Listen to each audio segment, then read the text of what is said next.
philosophy here is follow the money.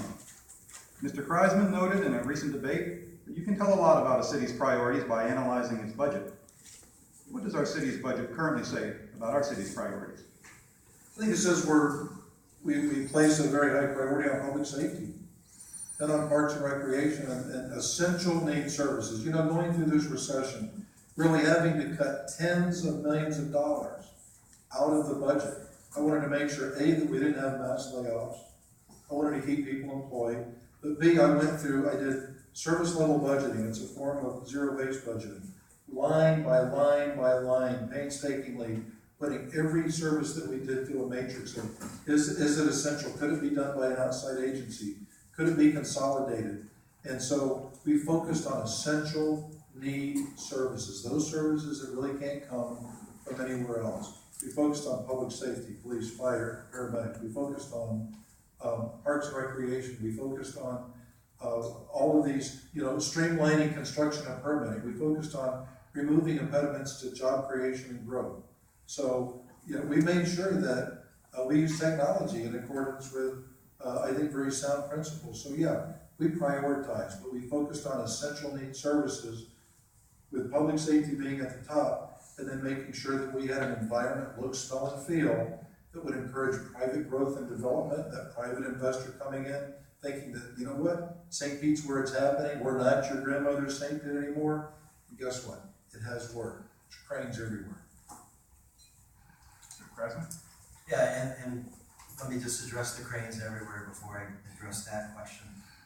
There are cranes everywhere in the downtown area. There aren't cranes in South St. Pete or in West St. Pete. And if you really look at the majority of those projects that are under construction, we ought to be thanking Mayor Baker and his administration, because all those projects were in the pipeline, or the majority of them were in the pipeline before Mr. Foster took office. But budgets are a reflection of your priorities, of your values, of what you stand for. And it concerns me when I see a budget where a fire fee was proposed that would be a tax on top of a tax, and then if we're going to give those who can't afford to pay it, we're going to lien their property. There was the mayor's budget proposed reducing hours in libraries. It proposed closing pools, including Jenny Hall Pool.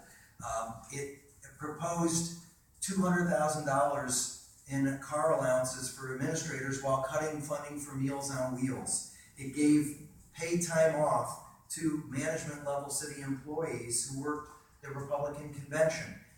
Those aren't the priorities for my administration. My administration's priorities are focused on creating jobs and bettering our neighborhoods and our schools, making sure that kids can get jobs in both the summertime and year round. That's what the priority needs to be on, and creating that good quality of life. Yeah, and I got your mail piece on that. It didn't have your name on it, but now I know where it came from. My administrators don't get a car allowance.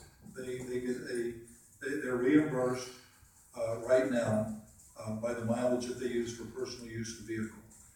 As far as the Meals on Wheels, we set aside a budget for social service allocation. That goes through a strenuous application and committee review process.